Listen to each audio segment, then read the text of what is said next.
Hello children, hope all of us are doing good. The topic that we will study today is collective nouns. Now think, give one word for the group of words given below. अब यहाँ पे जो आपको words दिए गए हैं इनके लिए आपने कोई एक word बताना है.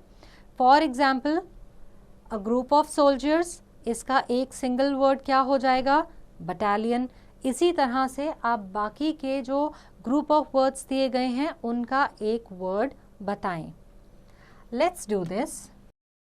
Make sentences with the above. तो आपने क्या करना है, यहाँ पे जो आपने एक ग्रुप ऑफ वर्ड्स के लिए एक एक वर्ड बताया था उस वर्ड को यूज करके सेंटेंसेस बनाएं और यहाँ पे लिखें.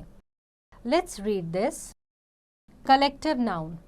Collective nouns are the words that are used to refer to a group of people, animal or things. लोगों के, जानवरों के या चीज़ों के ग्रुप को जो एक वर्ड बताता है उसे हम collective noun कहते हैं.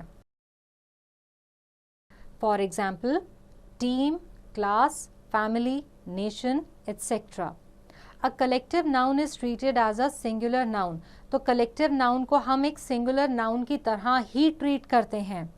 So some more examples of collective noun are a band of musicians, a flight of birds, a choir of singers, a pride of lions, a gang of robbers, a bouquet of roses, a board of directors, a team of players, an army of soldiers, a crew of sailors, a colony of ants, a herd of sheep, a hive of bees, a troop of monkeys. Now, tell the missing word. अब यहाँ पे आपको एक बीच में words के बीच में blank दिया गया है तो आपने उस blank में appropriate word fill करना है. For example, first one is a dash of ants. तो यहाँ पे क्या आ जाएगा? A colony of ants. इसी तरह से आप बाकी के blanks को भी fill करें. Let's write. Underline the collective nouns in the following sentences. जो आपको sentences दिए गए हैं उनमें से जो collective noun है आप उसको underline करें. For example, the first one is the police dispersed the crowd. अब यहाँ पे crowd क्या है?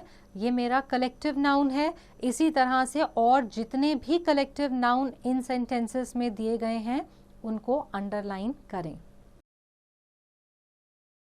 Now, fill in the blanks with suitable collective nouns taking help from the box. अब इस बॉक्स में आपको कुछ वर्ड्स दिए गए हैं जो कि कलेक्टिव नाउन्स हैं जैसे कि pack, pride, board, bouquet, panel, hive. अब आपने क्या करना है कि इन सेंटेंसेस के ब्लैंक्स में suitable collective noun fill करना है. Like the first one is you should take a dash of flowers for the host. तो यहाँ blank में क्या आएगा? बुके. इसी तरह से आप बाकी के ब्लैंक्स भी फिल करें. Let's enjoy. Find collective nouns in the word search. यहाँ पे आपको वर्ड ग्रिड दी गई है तो इसमें आपने जो कलेक्टिव नाउन्स हैं उनको आइडेंटिफाई करना है और उनको मार्क करना है. So I hope children that this chapter is clear to all and answering questions based on this chapter will now be easy.